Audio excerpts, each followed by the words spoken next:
أما بعد فأعوذ بالله من الشيطان الرجيم بسم الله الرحمن الرحيم السابقون الأولون من المهاجرين والأنصار والذين اتبعوهم بإحسان رضي الله عنهم ورضوا عنه اللهم صل على سيدنا ومولانا محمد وعلى آل سيدنا ومولانا محمد النبي الأمي وعلى آله وصحبه وبارك وسلم.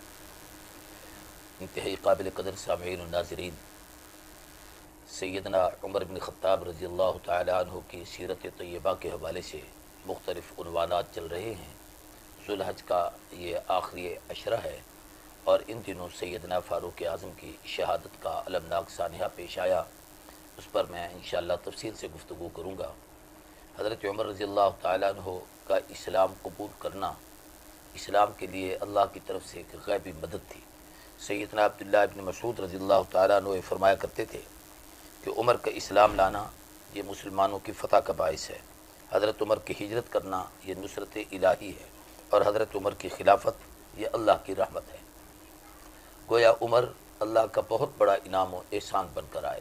مکی زندگی میں نبی کریم صلی اللہ علیہ وسلم کا ساتھ رہا. میں نے پچھلے درس میں عرض کیا تھا کہ جب وہ ہجرت کر کے آئے تو کھلے عام ہجرت کی، کہ سب سے عام کھلے عام اسلام بھی قبول حضرت عمر نے کیا. سب سے پہلے کعبے کا دروازہ بھی حضرت عمر نے کھولا، اور سب سے پہلے کھلے عام ہجرت بھی حضرت عمر بن خطاب نے کی. مدنی زندگی میں آنے کے بعد نبی کریم صلی اللہ علیہ وسلم کے ساتھ ہر غزوے میں، ہر موقع پر، ہر اہم بات پر شریک رہے. بلکہ حدیث کی کتابوں میں آتا ہے کہ نبی کریم صلی اللہ علیہ وسلم جب بھی ذکر خیر فرماتے ہیں تو اپنے اسم گرامی نام نامی کے ساتھ حضرت ابوبکر صدیق اور حضرت عمر رضی اللہ تعالی عنہما ان دونوں بزرگوں کا ذکر ساتھ ضرور کرتے. آنا و ابو بکر و عمر، میں ابو بکر اور عمر ہم نے یہ کام کیا، میں ابو بکر اور عمر ہم فلاں جگہ پر گئے، میں ابو بکر اور عمر ہم نے اس کام کو سر انجام دیا. حتیٰ کہ مختلف مواقع پر جیسے مسجد نبوی کی بنیاد رکھی گئی تو پہلی اینٹ آقا نے رکھی، پھر حضرت ابو بکر نے، پھر حضرت عمر نے. کئی مقامات پر ایسے ہوا.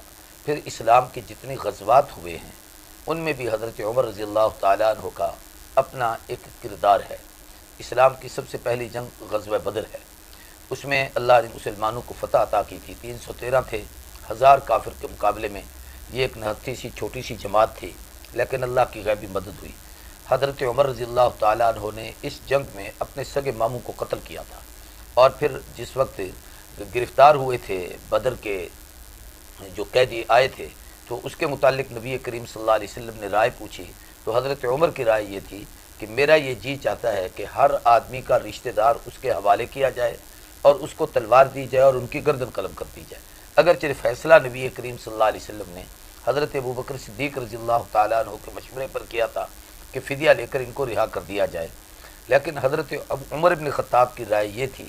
اور جب قرآن پاک عمر کی رائے پر اترا، یہ ایک مستقل عنوان ہے، میں اس پر گفتگو کروں گا کہ تقریباً 17، بعض روایات میں 27 اور بعض میں 32 تک اقوال ملتے ہیں کہ ایسی آیات طیبات ہیں کہ عمر زمین پر بولتے تھے تو اللہ عمر کی تائید میں آسمان سے قرآن بنا کر نازل کرتے تھے.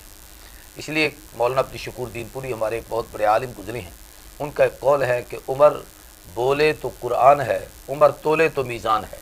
کہ جب بھی وہ بولتے تھے حق بولتے تھے، جب بھی بولتے تھے تو اللہ ان کی تائید میں گویا قرآن پاک اتارتے تھے.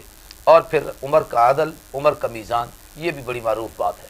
تو سیدنا فرمایا پھر قرآن پاک جب اترا تو اس نے حضرت عمر کے قول کی تائید کی، اور اس پر فرمایا گیا کہ اگر آج اللہ کی طرف سے اس پر کوئی گرفت ہوتی تو شاید سوائے عمر کے اور کوئی نہ بچتا. تو حضرت عمر رضی اللہ تعالیٰ عنہ نے غزوہ بدر میں کردار ادا کیا. اسلام کی دوسری جنگ غزوہ احد ہے، اس کے اندر حضرت عمر بن خطاب نے میں جو کارہائے نمایاں سر انجام دیے وہ بالکل واضح اور واشگاف ہیں. اور اس میں تو پھر عجیب کمال کی بات ہے کہ جس وقت نبی کریم صلی اللہ علیہ وسلم کی ذات اقدس کے حوالے سے یہ افواہ اڑ گئی کہ آقا کو شہید کر دیا گیا ہے اور صحابہ میں کھلبلی اور بے چینی مچ گئی تھی، تو اس وقت حضرت عمر رضی اللہ تعالیٰ عنہ ہی تھے جو نبی کریم صلی اللہ علیہ وسلم کے ساتھ تھے. اور جس وقت یہ افواہ اڑائی کہ حضور شہید ہو گئے تو حضرت عمر نے کہا اللہ کے نبی میں جواب دوں، آپ نے فرمایا نہیں، خاموش رہو. پھر آخر ابو سفیان نے وہ جو جملہ کہا، اس وقت یہ مسلمان نہیں ہوئے تھے، فتح مکہ پر انہوں نے کلمہ پڑھا، بعد میں صحابی بنے اور حضور صلی اللہ علیہ وسلم کے یہ سسر بھی ہیں. تو انہوں نے کہا اولو حبل، ہمارے حبل کی جے ہو گئی۔ تو حضرت سیدنا عمر بن خطاب رضی اللہ تعالیٰ عنہ نے اس نے 3 باتیں کہیں۔ سب سے پہلا سوال یہ کیا کہ کیا تم میں محمد موجود ہیں؟ تو حضرت عمر نے کہا اللہ کے نبی مجھے اجازت دے جواب دو۔ حضور نے فرمایا نہیں، خاموش رہو۔ پھر کہا کیا ابو بکر تمہارے اندر موجود ہیں؟ تو آپ نے فرمایا نہیں، خاموش رہو، کوئی جواب نہ دو۔ پھر اس نے پوچھا کیا عمر ہیں؟ فرمایا نہیں، خاموش رہو، جواب نہ دو۔ پھر اس نے کہا کہ اب ہمارے حبل بت کی جے ہو گئی، وہ زندہ باد ہو گیا۔ اور اس نے پھر ایک نعرہ لگایا لنا عزا ولا عزا لکم، ہمارا عزا بت ہے، تمہارا عزا نہیں۔ تو نبی کریم صلی اللہ علیہ وسلم نے فرمایا عمر اب جواب دو اور کہو اللہ اکبر، اللہ اجل، اللہ مولانا ولا مولا لکم، اللہ سب سے بڑا ہے، اللہ سب سے بلند ہے، اللہ تبارک و تعالی ہمارے مولا ہے، تمہارا مولا نہیں ہے۔ یہ کہنے کی دیر تھی کہ ایک پانسا پلٹا اور یقیناً ابو سفیان ہراساں ہو گئے، اور حضرت عمر کے اس نعرے نے مسلمانوں میں ایک ولولہ اور جذبہ پیدا کر دیا۔ آخر جب یہ جنگ آخر میں شکست خوردہ ہو کر ابو سفیان جانے لگا تو اس نے کہا آج برابری ہو گئی، بدر میں تم جیتے تھے، احد میں ہم جیتے، وہاں تم نے ہمارے مارے تھے، ہم نے تمہارے مار دیے۔ تو حضرت عمر نے جواب میں کہا تھا تجھے غلط فہمی ہے، مسلمان زندہ رہے تو تب بھی کامیاب و کامران ہے، اور وہ چلا جائے تو شہادت کے درجے پہ فائز ہوتا ہے، پھر بھی کامیاب و کامران ہوتا ہے۔ کافر کی زندگی بھی ذلت کی ہے، اس کی موت بھی جہنم کی طرف اس کو لے جاتی ہے۔ اس لیے ہم زندہ تھے تب بھی کامیاب تھے، ہم شہید ہوئے ہیں تو تب بھی ہم نے شہادت کا اعزاز حاصل کیا ہے، اور ہم کامیاب و کامران ہیں۔ اور تم یہ کہہ رہے ہو کہ ہم اب جا رہے ہیں آئندہ سال لڑیں گے، یہ بزدلوں کا نعرہ ہے۔ اگر جرت ہے تو ہم زخم خوردہ صحیح، ہمارے ساتھیوں کے پڑے ہوئے لاشیں صحیح، لیکن ہمارے اندر قوت ایمانی اور جذبہ ایمانی اور نبی کریم صلی اللہ علیہ وسلم کی اطاعت اور محبت اور اللہ کے دین کی عظمت اور دینی حمیت و غیرت کی یہ کیفیت ہے کہ ہم پھر اب بھی لڑنے کے لیے تیار ہیں۔ چنانچہ مسلمانوں کا لشکر ان کے پیچھے ایک منزل تک گیا اور آپ نے 3 دن وہاں قیام کیا۔ تو حضرت سیدنا عمر رضی اللہ تعالیٰ عنہ نے اس جنگ میں بھی اپنا ایک عظیم کردار ادا کیا۔ اسی طریقے سے باقی غزوات میں بھی آپ دیکھ لیں، ہر جنگ کے موقع پر حضرت عمر رضی اللہ تعالیٰ نے حضور کی زندگی میں ہجرت کے بعد ایک اعلیٰ درجے کی زندگی گزاری ہے۔ اور پھر حضرت عمر میں ایک عجیب خوبی تھی کہ منافقوں سے شدید نفرت تھی، ذرا سی بات ہوتی تھی تو آپ جلال جذبات میں آ جاتے تھے، تلوار نکال لیتے تھے اور کہتے تھے اللہ کے نبی مجھے اجازت دیں میں اس کی گردن قلم کر دوں۔ تو یہ حضرت عمر رضی اللہ عنہ کی کیفیت تھی۔ حدیبیہ کے یہ جو جنگ ہوئی اپنا خندق کی، جب خندق کھودی گئی تو مختلف مقامات پر مختلف صحابہ کرام کو متعین کیا۔ آج بھی وہاں ایک چھوٹی سی مسجد بنی ہوئی ہے مسجد عمر کے نام سے، جہاں حضرت عمر رضی اللہ تعالیٰ عنہ کا پڑاؤ تھا۔ ایسے ہی جنگ خیبر کے موقع پر ایک لشکر پر آپ کو سربراہ بنایا گیا اور وہاں پر آپ نے ان کی قیادت کی، اور ایسے ہی جہاں سیدنا علی کرم اللہ وجہ اس جنگ کے فاتح ہوئے تو آپ نے وہی پرچم ایک دن حضرت علی عمر بن خطاب کو بھی عطا فرمایا۔ اگرچہ اس دن فتح نہ ہوئی لیکن حضرت علی کے ہاتھ پر فتح ہوئی، لیکن کمر کفار کی ضرور ٹوٹی اور وہ یقیناً اس میں پریشان ہوئے۔ پھر اسی طریقے سے صلح حدیبیہ کے موقع پر جس وقت وہ صلح ہو رہی تھی تو آپ کے جذبات کی کیفیت یہ تھی کہ آپ نے نبی کریم صلی اللہ علیہ وسلم سے اور حضرت ابوبکر صدیق سے کہا کہ اللہ کے محبوب یہ جو شرائط طے کی جا رہی ہیں کیا ہم حق پر نہیں ہیں؟ ہم مسلمان نہیں ہیں اور اللہ کی مدد ہمارے ساتھ نہیں ہے؟ یہ ایسی شرطیں جن شرائط سے بظاہر مسلمان کمزور ہوں اور کافر ہم پر غالب ہوں، یہ کیا ہو رہا ہے؟ تو حضور اکرم صلی اللہ علیہ وسلم نے بھی فرمایا اور حضرت ابوبکر نے بھی وہی کچھ ارشاد فرمایا کہ عمر حضور اللہ کے نبی ہیں، اور آپ نے بھی فرمایا میں اللہ کا نبی ہوں، اور نبی اللہ کے حکم سے سب کچھ کہتا اور کرتا ہے، اس لیے جو کر رہا ہوں وہ ٹھیک کر رہا ہوں۔ اور ایسا ہی حضرت ابوبکر صدیق نے کیا۔ حضرت عمر فرماتے ہیں مجھے پوری زندگی اس پر شرمندگی رہی اور بڑی پریشانی رہی اور بہت بے چینی رہی کہ میں نے وہ جملے یہ کیسے کہے۔ بالآخر اس کے لیے تاکہ وہ کیفیت مجھ سے ختم ہو جائے، کئی غلام آزاد کیے، صدقات دیے، خیرات کی، نوافل پڑھے، روزے رکھے، اور توبہ کرتا رہا کہ اس وقت اللہ کے محبوب ایک فیصلہ فرما رہے تھے اور میں وہاں اپنے جذبات میں یہ بول پڑا تھا۔ اگرچہ بعض چیزیں فطری اور طبعی اور جذباتی یہ انسان کی فطرت کی ہوتی ہیں، اس کا اس سے عمل دخل نہیں، اس کو آپ بالکل ایسے ہی سمجھیں۔ یہ حضرت عمر کے جذبات اس وقت ایسے ہی تھے جیسے سیدنا علی کرم اللہ وجہ، ان نے نبی کریم صلی اللہ علیہ وسلم نے فرمایا علی یہ محمد ابن عبداللہ مٹا دو، کافر نہیں مان رہے، محمد الرسول اللہ مٹا دو، محمد ابن عبداللہ لکھ دو۔ لیکن حضرت علی نے فرمایا آقا اپنے ہاتھ سے لکھ چکا ہوں، یہ رسول اللہ کا لکھا ہوا لفظ میں مٹانے کے لیے تیار نہیں ہوں۔ آخر حضور نے اپنے ہاتھ میں قلم لیا اور لے کر فرمایا کون سی جگہ لکھی ہے؟ تو وہاں پر آپ نے خود اپنے ہاتھ سے وہ لکیر لگائی۔ حضرت علی کے جذبات اپنی جگہ پر تھے اور وہ کمال محبت کے تھے، تو جیسے حضرت علی حضور کی محبت میں ایسا نہیں کیا کہ آپ نے لکھا ہوا نہیں مٹایا، تو سیدنا عمر اسلام کی عظمت اور غیرت اور حمیت اور محبت میں انہوں نے بھی وہی جملے کہے کہ اللہ کے محبوب یہ بات قابل برداشت نہیں ہے۔ تو یہ ساری زندگی نبی کریم صلی اللہ علیہ وسلم کے ساتھ ان کی اس طرز پہ گزری، حتیٰ کہ بہت سارے احکامات میں اس پر بھی گفتگو کروں گا کہ قرآن مجید کی کون کون سی آیات کب کب اتری جو عمر کی تائید میں اتری، ان میں یہی غزوہ بدر کا موقع ہے۔ اسی طریقے سے عبداللہ ابن ابی ابن سلول رئیس المنافقین، اس نے وصیت کی تھی، اس کا ایک بیٹا تھا، اس کا نام بھی عبداللہ تھا، اسے کہا کہ میں جب دنیا سے مر جاؤں تو نبی کریم صلی اللہ علیہ وسلم سے کی چادر مبارک میں مجھے کفن دینا اور پھر اللہ کے نبی کو کہنا میرا جنازہ پڑھا۔ اس نے آ کر کہا، صحیح جب جنازہ تیار ہو گیا، صفیں بند گئیں، حضرت عمر ابن خطاب نے کہا اللہ کے محبوب اس کا جنازہ نہ پڑھیے، یہ منافق تھا۔ آپ نے جنازہ پڑھا دیا، پھر آپ اس کی قبر پر تشریف لے گئے اور حضرت عمر نے کہا کہ قبر پر بھی آپ کھڑے نہ ہوں، اس کے لیے دعا بھی نہ کریں۔ اللہ کے محبوب نے ایسا کیا، لیکن اس میں بھی بعض کاموں میں حکمت ہوتی ہے۔ اگر حضور اس وقت رک جاتے تو دنیا میں یہ شوشہ اڑتا یا کوئی بے دین اور منافق یوں کہتا کہ الیاذ باللہ عمر نبی عمر سے ڈر گئے تھے، اس کے کہنے پر ایسا کیا۔ نہیں، عمر کی رائے پر قرآن تو اترا اور قیامت تک کے لیے تو قانون بن گیا کہ منافق کا جنازہ بھی نہ پڑھیے اور اس کی قبر پر بھی نہ کھڑے ہوئے اور اس کے لیے دعائے مغفرت بھی نہ کیجیے، لیکن اس وقت اس لیے کیا تاکہ پتہ چلے کہ نبی خدا کے قانون کا پابند ہے، عمر ابن خطاب کا پابند نہیں ہے، تاکہ کل کو کوئی یہ نہ کہے عمر کی وجہ سے حضور نے فلاں کام چھوڑ دیا تھا یا عمر کی سختی کی وجہ سے معاذ اللہ نبی ڈر گئے تھے۔ یہ بات نہیں، نبی کا حکم سب پر نافذ ہے اور نبی پر کسی کا کوئی قانون کوئی حکم نافذ نہیں ہوتا۔ سیدہ طیبہ طاہرہ حضرت اما عائشہ صدیقہ رضی اللہ تعالیٰ عنہ پر جس وقت اتہام اور الزام لگا بی بی عائشہ صدیقہ پر، وہ ایک لمبا تفصیلی واقعہ ہے، اس وقت وہ قصہ سنانا مقصود نہیں، اس میں صرف حضرت عمر بن خطاب کا وہ حصہ مختصر سا آپ کے سامنے عرض کرنا چاہتا ہوں جو بڑی اہمیت کا حامل ہے کہ نبی کریم صلی اللہ علیہ وسلم بہت پریشان تھے۔ اما عائشہ صدیقہ پر الزام لگا، بی بی اپنے والد کے گھر چلی گئیں اور کئی دن گزر گئے، نبی کریم صلی اللہ علیہ وسلم رائے لے رہے ہیں، حضرت ابو بکر ہیں، حضرت عمر ہیں، حضرت عثمان ہیں، سیدنا علی ہیں، سب بیٹھے ہوئے ہیں اور سب سے پوچھتے ہیں یار مجھے بتاؤ میں بہت پریشان ہوں، میری عزت میری بیوی کا معاملہ ہے، میں اس معاملے میں پریشان ہوں، کیا کروں؟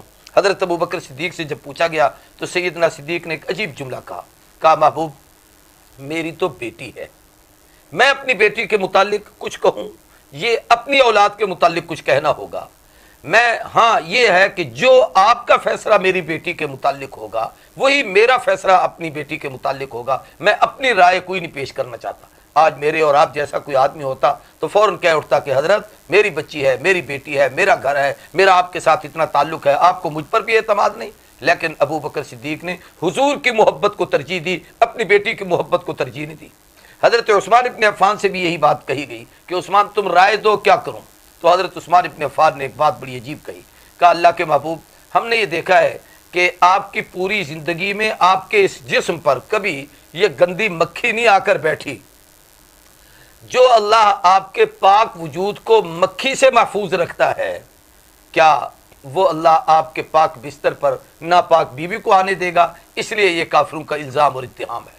جناب سیدنا علی کرم اللہ وجہہ سے جب حضور نے پوچھا تو بڑی عجیب بات حضرت علی نے فرمائی کہ لگے محبوب ہمیں تو یوں یاد ہے کہ آپ مدینہ طیبہ کی گلیوں سے گزر رہے تھے اور بکریوں کی مینگنیاں وغیرہ پڑی ہوئی تھیں، اس پر آپ کے نالین پاک جوتی مبارک اس کے اوپر آ گئی، تو جبریل نے آ کر کہا تھا کہ محبوب آپ اپنے جوتے مبارک کو صاف کیجئے، جو رب آپ کے قدموں کے جوتوں کے تلووں پر اتنی سی آلودگی برداشت نہیں کرتا وہ اللہ آپ کے پاک بسترے پر ناپاک بیوی کیسے برداشت کرتا ہے؟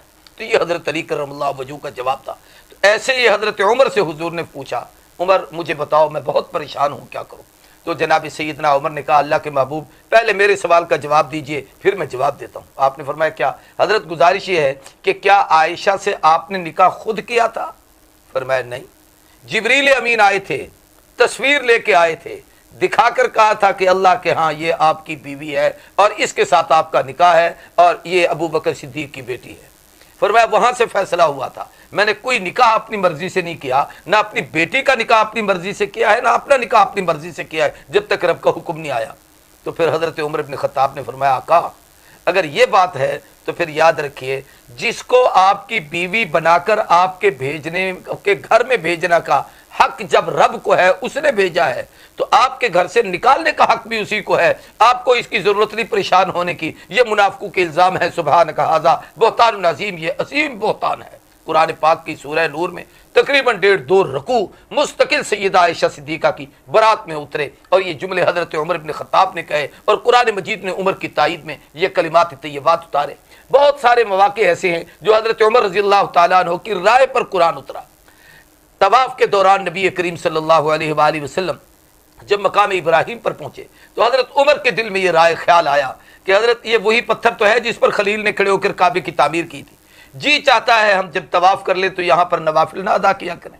فوراً قرآن اترا واتخذوا من مقام ابراہیم مصلی، مقام ابراہیم کو یہ عبادت کی جگہ اور مصلی کی جگہ بناؤ. یہ حضرت عمر بن خطاب رضی اللہ عنہ کی رائے پر قرآن پاک اترا ہے.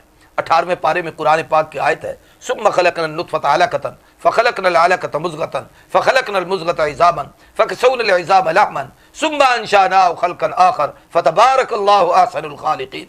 یہ اس پوری آیت میں اللہ نے انسان کی تخلیق کو بیان کیا ہے کہ اللہ کتنے عظیم ہیں، کتنی قدرت اور طاقت والے ہیں.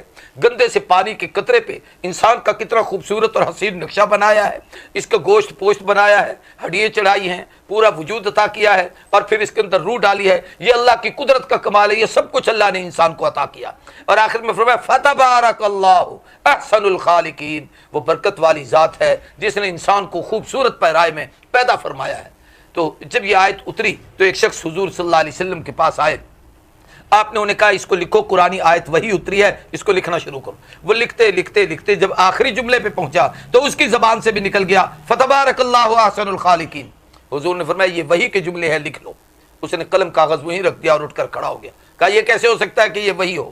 کہاں میں ایک انسان اور میری حیثیت، اور کہاں خدا کا کلام، میں اس کو وہی نہیں مانتا. یہ کہہ کر مرتد ہو کے، بے دین ہو کے اٹھ کے چلا گیا. یہ اصل منافق تھا، اٹھ کے چلا گیا. نبی کریم صلی اللہ علیہ وسلم بے چینی کے عالم میں بیٹھے تھے کہ اتنی دیر میں سیدنا عمر رضی اللہ تعالیٰ عنہ تشریف لائے. آ کے سلام عرض کیا. آپ اور آپ کی کیفیت دیکھ کر کہا محبوب خیر تو ہے؟ فرمایا وہی آئی ہے، اس کو لکھو. لکھنا شروع کیا. ثم خلقنا النطفة علقة فخلقنا العلقة مضغة فخلقنا المضغة عظاما فكسونا العظام لحما ثم انشأناه خلقا آخر. جب یہاں تک پہنچے تو عمر کی زبان سے نکلا فتبارک اللہ احسن الخالقین. اللہ کتنی برکت والی ذات ہے، کتنا خوبصورت انسان کو اس نے پیرائے میں سانچے میں ڈالا ہے. یہ اس کی قدرت کی شاہکاری ہے. حضور نے فرمایا عمر یہ لکھ لو، یہ وحی الہی ہے. حضرت عمر نے لکھا، آنکھوں میں آنسو جاری ہو گئے، سر سجدے میں ڈال دیا. کہا اللہ کہاں عمر اور کہاں تیرا کلام؟ یہ مجھ پر تیری خاص عنایت ہے کہ میری زبان سے نکلے ہوئے کلمے تیرا کلام بن گیا ہے. یہ ہے قرآن. اللہ یوں ہدایت عطا فرماتے ہیں. تو یہ سیدنا عمر بن خطاب بہت سارے مقدس مقامات اور مختلف جگہ ہیں، حتیٰ کہ شراب کی حرمت کا اعلان بھی یہ عمر کی رائے پر ہے. یسألونک عن الخمر والمیسر، جوئے اور شراب کے متعلق آپ سے سوال کیا جاتا ہے. یہ سوال در حقیقت حضرت عمر رضی اللہ تعالیٰ نے کیا تھا. تو اس کے جواب میں اللہ تبارک و تعالیٰ نے پھر وہ بتدریج احکامات آئے، آخر شراب کی حرمت کا حکم آیا. تو یہ عمر وہ ہے کہ جو زمین پہ بولتے تھے، اللہ آسمان سے قرآن بنا کے نازل کرتے تھے. نبی کریم صلی اللہ علیہ وسلم کا بھی جب وصال، انتقال پر ملال اور آپ کی دنیا سے رخصتی ہوئی تو اس وقت صحابہ پر ایک عجیب کیفیت طاری تھی. کتابوں میں ہے قد اظلم المدینہ، پورے مدینے میں اندھیرا چھا گیا.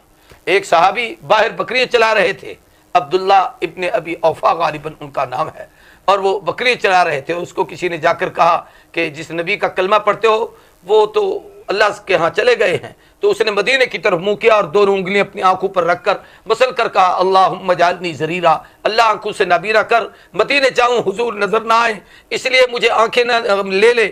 آنکھ اس دن دینا جب نگاہ کھولوں تو حضور کا چہرہ نظر آئے. آنکھیں انگلیاں ہٹائیں تو دونوں آنکھوں سے نابینا ہو چکے تھے. سیدنا عثمان ابن عفان کے متعلق آتا ہے مسجد کے کونے میں بے ہوش پڑے تھے. سیدنا علی کرم اللہ وجہ پہ یہ کیفیت تھی کہ ایک آدمی نے سلام کیا، آپ کو جواب دینے کا ہوش نہیں تھا. اور حضرت عمر کی حالت یہ تھی کہ آپ تلوار لے کر کھڑے ہو گئے. خبردار جو کہے گا حضور کا وصال ہو گیا ہے میں اس کی گردن قلم کر لوں گا. یعنی حضور کی محبت میں تمام صحابہ پہ یہ کیفیت تھی. اس وقت امت میں تنہا سیدنا صدیق اکبر رضی اللہ تعالیٰ عنہ کی ذاتی گرامی تھی، جن کو اللہ نے اس قدر ہمت، حوصلہ اور کمال عطا کیا تھا کہ آپ نے پوری امت کو بھی سنبھالا، اور یوں سمجھو کہ ذات اقدس رحمت کائنات کی عظمت بھی لوگوں کے سامنے بیان کی، اور آ کر حضرت عمر کو پکڑ کر جھٹکا دے کے بٹھایا، فرمایا عمر بیٹھ جاؤ۔ اور اس سے ایک بات اور بھی عجیب ہے کہ جب لوگوں نے صدیق کو آتے دیکھا تو عمر کو چھوڑ کر ابو بکر کے پاس چلے گئے کہ صدیق کے ہوتے ہوئے پھر کسی اور کا ایسا مقام نہیں ہوتا تھا۔ تو پھر حضرت ابو بکر صدیق نے خطبہ دیا، اور اس خطبے میں حضور کی دنیا سے رخصتی کا تذکرہ قرآن پاک کے وما محمد الا رسول قد خلت من قبلہ الرسل افإن مات أو قتل انقلبتم على أعقابكم، ان آیات کی تلاوت کی تو صحابہ کرام کو پھر یہ کیفیت ان پر طاری ہو گئی کہ واقعی حضور اس دار فانی سے دار بقا کی طرف چلے گئے ہیں۔ تو یہ حضرت عمر ابن خطاب کی حضور کے ساتھ محبت تھی۔ صدیق اکبر کے دور میں حضرت عمر حضرت ابو بکر صدیق کے وزیر و مشیر رہے، لیکن حضرت ابو بکر نے اپنی زندگی کے آخری لمحات میں کچھ صحابہ کرام سے مشورہ کر کے پھر اپنا ایک وصیت نامہ لکھوایا، اور لکھنے والے حضرت عثمان تھے، اور فرمایا کہ میں اپنے بعد اپنا جانشین اس آدمی کو منتخب کر کے جا رہا ہوں جسے اللہ کی ساری یعنی حضور کی پوری امت میں سب سے بہتر سمجھتا ہوں، اور وہ عمر بن خطاب ہیں۔ حضرت عمر نے جب پہلا خطبہ دیا تھا تو اس کے اندر ایک عجیب بات ارشاد فرمائی تھی، فرمایا لوگوں یہ بتاؤ کہ نبی کریم اور صدیق اکبر کی نرمی کی وجہ سے میری سختی تھی، اب میں تمہارا حاکم اور مقتدی بن گیا ہوں، یاد رکھیے میں حق اور سچ کہوں تو میری اطاعت کرنا، غلط کہوں تو میرا گریبان پکڑ لینا، غلط کہوں تو مجھے فوراً ٹوک دینا۔ بلکہ ایک موقع پر آپ نے خطبے میں کہا کہ میں جو تمہیں حکم دوں مانو گے، اطاعت کرو گے؟ صحابہ نے کہا ہم مانیں گے، اطاعت کریں گے۔ فرمایا اگر کوئی خلاف شریعت حکم دوں تو کیا کرو گے؟ سلمان فارسی کے متعلق آتا ہے وہ تھے یا کوئی اور صحابی، زنگ آلود میلی سی پرانی تلوار اٹھائی اور یوں میان سے نکالی، کہا عمر اگر اللہ کے نبی کی شریعت کے خلاف کوئی فیصلہ کیا تو پھر امیر المؤمنین سمجھ کر نہیں، رسول اللہ کا وارث اور جانشین سمجھ کر نہیں، تمہیں دشمن دین سمجھ کر اس تلوار سے تمہاری گردن کاٹ دوں گا۔ حضرت عمر فوراً اترے ممبر سے اور سجدے میں گر گئے اور کہا اللہ تیرا شکر ادا کرتا ہوں کہ اگر عمر میں کوئی کمزوری آ جائے تو عمر کو سیدھا کرنے والے لوگ اب بھی موجود ہیں۔ حضرت عمر جب خطبہ دینے کے لیے بیٹھے تو آپ پہلی زینے پہ ممبر پہ حضرت نبی کریم صلی اللہ علیہ وسلم تشریف فرما ہوتے تھے، دوسرے زینے پہ حضرت ابو بکر نے بیٹھنا شروع کیا اور اوپر نہیں بیٹھے، فرمایا حضور کے قدموں میں مجھے جگہ ملے۔ جو تیسرا زینہ تھا جس پر حضرت ابو بکر کے قدم تھے تو حضرت عمر وہاں بیٹھ کے خطبہ دیتے تھے، اور کہا کہ آپ اوپر بیٹھیں۔ پہلا لقب امیر المومنین کا حضرت عمر کو ملا، اس سے پہلے خلیفۃ الرسول حضرت ابو بکر صدیق کو کہا جاتا تھا۔ خلیفۃ الرسول کا اعزاز صرف ایک آدمی اور وہ ابو بکر صدیق ہی کو ملا ہے، باقی سب امیر المومنین کہلائے ہیں۔ امیر المومنین عمر، امیر المومنین عثمان، امیر المومنین سیدنا علی، سب کو امیر المومنین کہا گیا۔ اگرچہ ترتیب میں وہ جو 30 سالہ خلافت کا ادوار ہے ان میں پہلے خلیفہ ابو بکر، دوسرے عمر، تیسرے عثمان، چوتھے علی، ہم ترتیب میں گنتے ہیں، لیکن صحابہ کرام جنہیں خلیفۃ الرسول کہتے تھے وہ صرف حضرت ابو بکر صدیق رضی اللہ تعالیٰ عنہ تھے۔ حضرت عمر پہلے آدمی ہیں جن کے لیے امیر المومنین کا لفظ منتخب کیا گیا، بلکہ کسی آدمی نے کہہ دیا کہ یہ خلیفۃ الرسول ہیں، آپ نے فرمایا نہیں، یہ مت کہو کہ میں خلیفۃ الرسول ایک ہی تھا ابو بکر صدیق، ہاں میں خلیفۃ الرسول تو ہوں، یعنی نبی کے خلیفے کا خلیفہ، اس کی جگہ پر آنے والا تو ہوں۔ آپ مجھے امیر المومنین تو کہہ سکتے ہیں لیکن خلیفۃ الرسول نہیں کہہ سکتے۔ تو حضرت 2 سال حضرت ابو بکر کی خلافت کے بعد پھر حضرت عمر نے منصب خلافت سنبھالا، 10 سال حکومت کی، اور 10 سال میں 22 لاکھ مربع میل تک سیدنا عمر بن خطاب کی فتوحات تھیں۔ حضرت عمر کے دور حکومت اور ان کے کارنامے اور ان کی فتوحات، اس پر انشاءاللہ اگلی گفتگو کروں گا۔ وآخر دعوانا الحمدللہ رب العالمین۔